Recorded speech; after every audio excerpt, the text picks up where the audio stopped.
Well, I feel like everybody's making YouTube videos about their servers and their home labs, and nobody's talking about their unfinished toddler destroyed basements. But I do happen to have a home lab. And this is it. It is a little ugly. I just recently moved it from under the stairs over to this corner.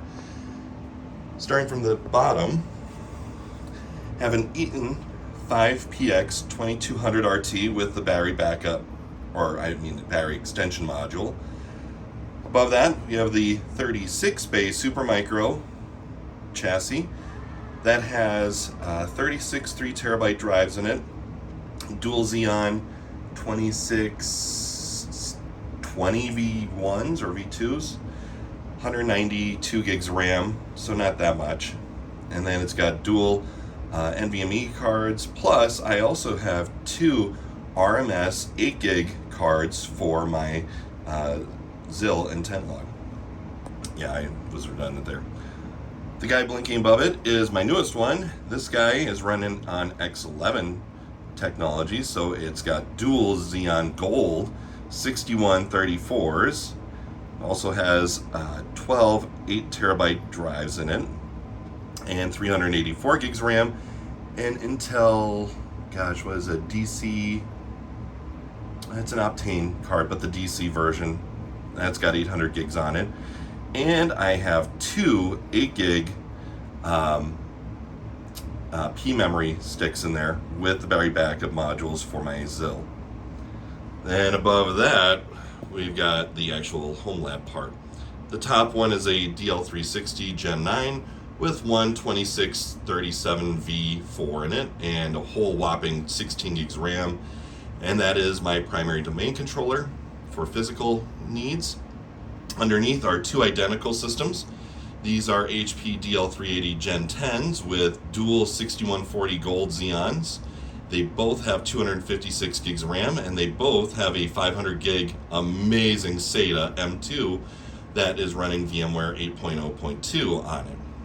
These are connected to my 36 bay via 10 gig, but I do have the 10/25 gig SFP Plus adapters in both of them. So one day I'll get a switch for that.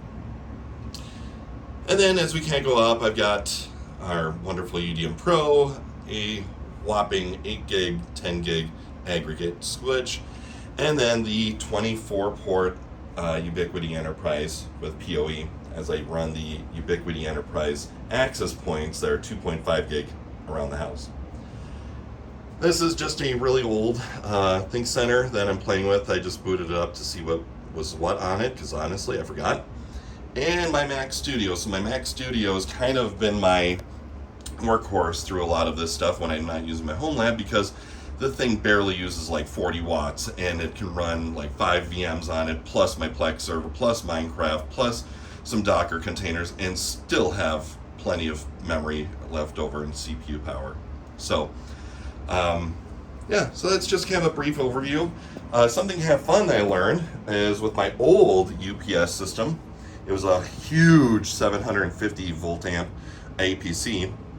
So with all this gear on, it was way over capacity, way over provision. With this new Eaton, I think with just the 12 bay and the network and the Mac Studio, I'm at about an hour and a half, hour and 45 minutes of runtime, which is pretty sick. If I do just my Ubiquiti stack and Wi-Fi internet, I'm looking at around 6.5 hours. So that's pretty sweet. But with everything running, including the G10s and everything like that, the 36 bay, it's about 30 minutes, which is still pretty impressive considering that that's about 1600 watts at idle. So anyways, maybe more to come. We'll see. Would love to get some feedback, some questions. I don't know. I've never done this. I see a lot of people doing it, so I figured why the hell not. Have a good one. Bye-bye.